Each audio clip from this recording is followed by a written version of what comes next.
what they do, this is the other thing that's really annoying, right? The media will say, if you push them on this, the media will say, well, Women's March is generally good, BLM is generally good. There's a few bad actors, but they're not necessarily associated with. They just happen to be there. But the moment anything happens that's remotely associated with Trump, it's literally all Trump people. Trump's responsible for violence. Did you see what the Gretchen thing over the weekend? The Gretchen Whitmer thing? She was complaining that I forget what Trump said, but in typical Trump style, he said something about how she's a tyrant or whatever, and like he made some comments about her, and they were complaining like, oh, how dare he? How dare he? He's directly inciting violence. Of course, they're linking him now to the alleged kidnapping plot. All right. Oh, it must have been. So it's because of Trump's rhetoric. Everything's because of Trump's rhetoric, right? But of course, she went on and she had a little video that she made, and on her desk is a little 8646 sign, which that means 86 Trump, which is like get rid of Trump. Now, 86 doesn't. I don't think it actually means kill, but that if it was the other way around, that's exactly how it would be taken. And there would be, look at the rhetoric that Trump has. Blah, blah, blah, blah, blah, blah. He's inciting violence. He's enabling the extremists to come out of the closet and attack people. That's exactly what they do. It's complete cherry picking. And to me, the cherry on top of this whole thing in San Francisco, these guys went there to protest Twitter censorship, right? Let me show you something, Carrie, that I noticed this morning. You ready for this? That's their Twitter profile. Twitter has suspended their account now. It was linked to over the weekend. Wow. It was working over the weekend. Team Save America, account suspended. Why? Probably some bullshit. I don't know the reason. I haven't seen any articles about it. Probably some bullshit reason linked to, they said a bad word. They 86'd it. They 86'd it. Right. Yeah. I mean, at a certain point, I get to where I just have to shake my head. And I'm sure, like a lot of people, I have periods of, to borrow a phrase from the Screw Tape Letters, undulation. I have periods where I'm just kind of inured to it, and I'm like, yeah, there's more censorship. Yep, there's more of them pushing the false narrative.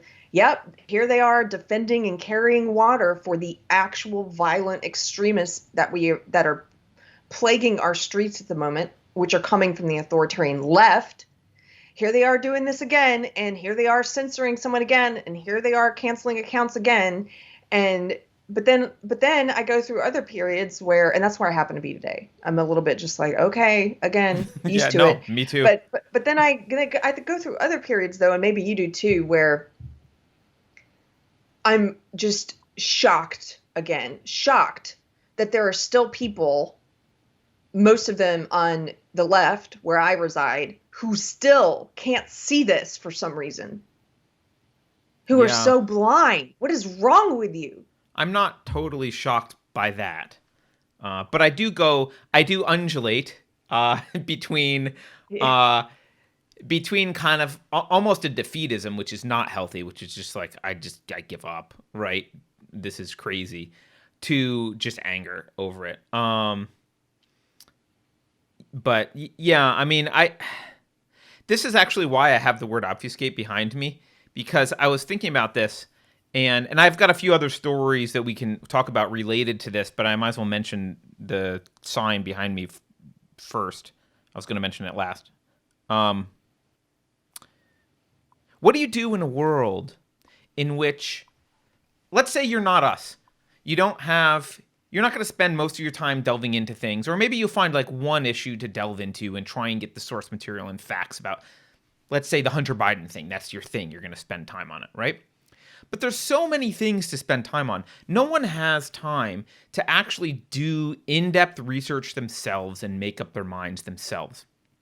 And that was make up their minds from source material themselves, right? And that was part of the purpose of media, right? Part of the purpose of media is like, well, we investigated and did all this stuff, and we're distilling it and giving you some facts, and you can kind of now you see, here's the truth, and you can make some decisions about what you want to do about it. We're in this time now where I don't know, I never know what to believe. Like, take any given story. It almost doesn't matter what the story is. If mainstream media is talking about it, I'm likely very skeptical of any truth.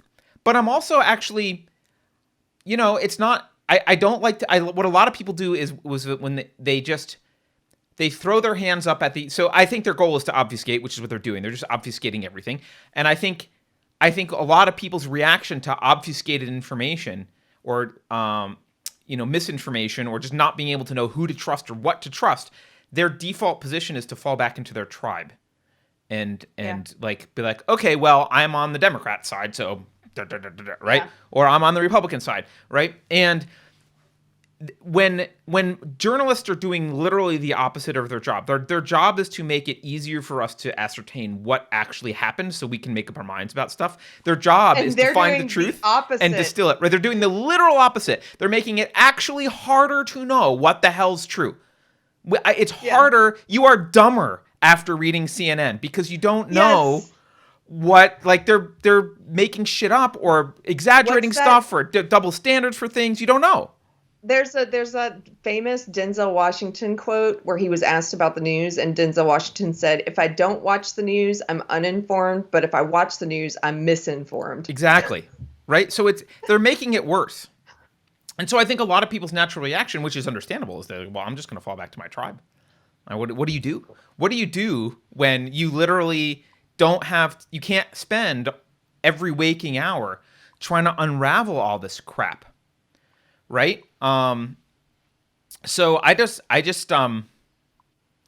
was thinking about that a little bit in light of, mostly actually in light of this Hunter Biden stuff. Have you seen? There's not really new developments. Wait, but before you go into that real quick. Yeah. This is not a super chat, but I just saw this, and Steve in chat said that. This is just like them. This is just like them. Steve in chat said that Tim Pool just showed that the Wikipedia entry for 86 was edited to remove the definition to kill a person because it had a few different definitions. Right. They removed the definition to kill a person. Yeah. So that Chris was just saying Urban Dictionary did the same thing. Yeah. Urban Dictionary.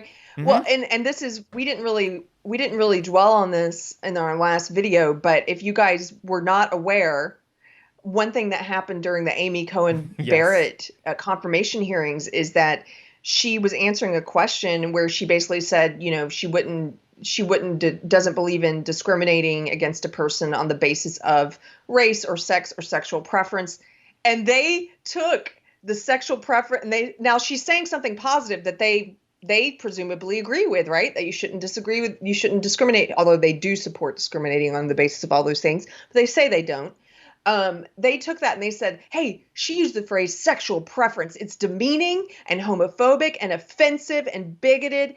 And then what happened? The dictionary, Merriam-Webster, the dictionary changed their definition of sexual preference in the dictionary to now read offensive. So if you go there, now it wasn't there before she said it, but now it's there that it says offensive.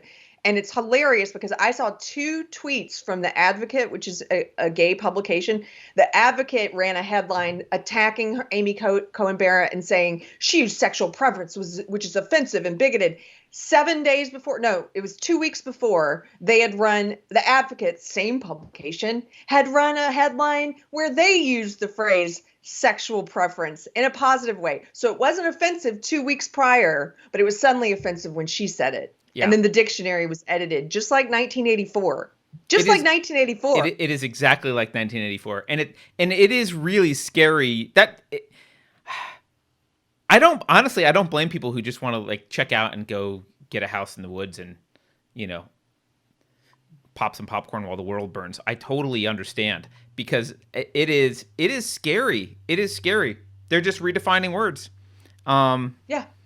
And the 86, by the way, I do not think the origin of the phrase 86 is to kill. It might have come to mean that, but I don't think that was the origin of the word.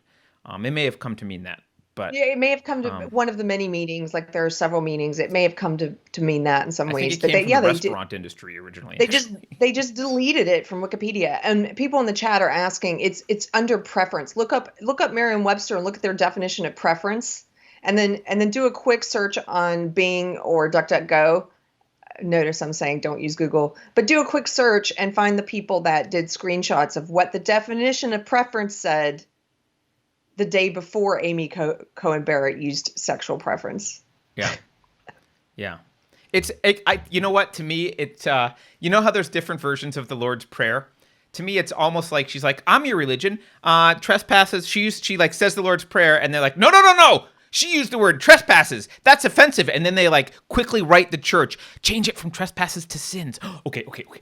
And they change it, Okay, and okay, yeah, trespasses is offensive. It's always been offensive. It's like it's she always been, spoke yeah, your word, she spoke your prayer, she said your thing, but you hate her, so you need to make whatever she said wrong, and you're willing to literally just change it. That's fine. yeah. It is insane.